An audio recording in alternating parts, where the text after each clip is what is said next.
Hello, amazing human beings. I am so excited to be here with you. We are still, in the middle of Women's History Month, and I've been finding some really amazing and interesting human beings. So today we're going to be discussing Eugenie Clark.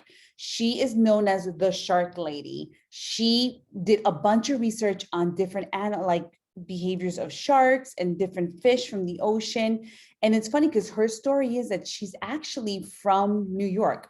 She's a New Yorker and grew up in New York, went to school in New York, and just followed her passion and dreams of loving. She went to go visit an aquarium in New York and fell in love with fish and fell in love with that idea. She visited like Atlantic City, the oceans, and she would dive in to the water.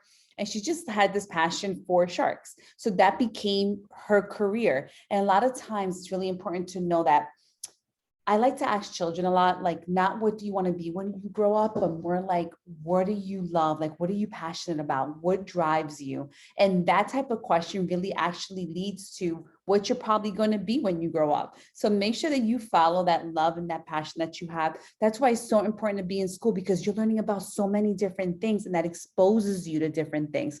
Like, for example, with Eugenie, she learned about animals, and like she went to the aquarium and she fell in love with animals, and she knew, wow, this is my passion. This is my drive. This is what I want to become when I grow up. So she became known as the Shark Lady. I'm going to share my screen so we can see some cool pictures of her. This is actually her. Look at her with the sharks, swimming with the sharks. So she's a really interesting person. We're going to learn all about her through this book called Shark Lady. This week, I thought we'd go back to reading some real life stories.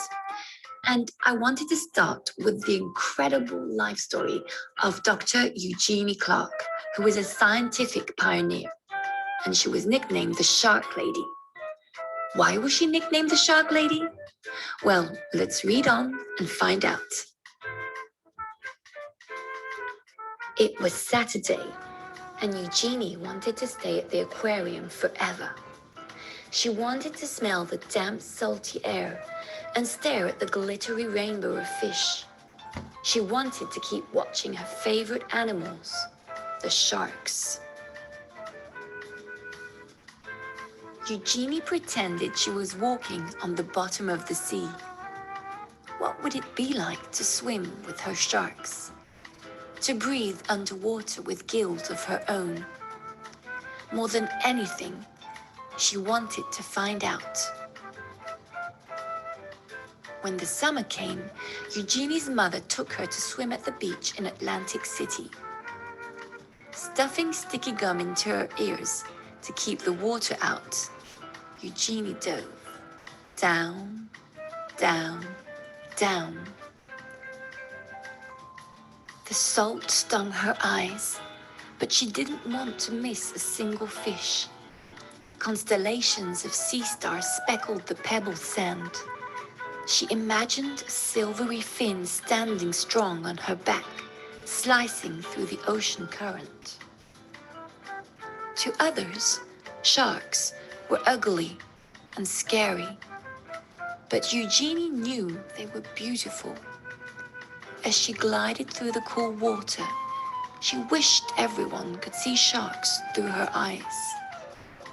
But the sharks were only in her mind for now. Eugenie decided to learn everything she could about them. So she dove. This time into books. Whale sharks, nurse sharks, tiger sharks, lemon sharks. Eugenie wanted to know about them all. She also joined the Queens County Aquarium Society as its youngest member. Eugenie's notebooks filled with sharks. They swam in her daydreams and on the margins of her pages. At home, Eugenie's mother surprised her with an aquarium of her own. A 15-gallon tank was much too small for sharks, but Eugenie saved her allowance to buy guppies, clownfish, and coral red snails. It felt as big as an ocean in her room. The small apartment became an aquarium, a laboratory, and a sanctuary. As she grew older, many were still telling Eugenie what to do. Forget those sharks. Be a secretary. Be a housewife. Eugenie wanted to study zoology, but some of her professors thought women weren't smart enough to be scientists or brave enough to explore the oceans. And they said sharks were mindless monsters. Eugenie knew better. Her dream was as big as a whale shark. So again, Eugenie dove. She plunged into every course she could. Her laboratory became her home. From sunrise to sunset, she studied how fish grow, how they behave, and how they were put together, both inside and out. Despite all of the people who didn't believe in her, Eugenie was becoming one of the smartest students in her field. Even after she earned her degree, many still doubted her. But Eugenie's work was just beginning. Eager to make discoveries of her own, Eugenie finally dove into the open ocean. In the Red Sea, Eugenie collected hundreds of fish, including 3 new species that had not been discovered before: the Red Sea sand diver, the barred Xenia pipefish, and the volcano tripplefin. On a research mission exploring the Palau Islands, Eugenie was diving alone when she encountered her first ever wild shark. She wasn't afraid. Instead, she thought it was beautiful. In Isla Mujeres, she dispelled the myth that sharks must keep moving to stay alive when she swam through dark caves still and silent, full of resting sharks. Eugenie's daring heart grew bolder with each dive. Soon, they began to call her Shark Lady. Eugenie had proven she was smart enough to be a scientist and brave enough to explore the oceans. As her courage grew, she began to love and understand her beloved sharks more and more. But she never forgot many still believed that sharks were mindless killers. Because of their scary reputation, humans were hunting sharks all over the world.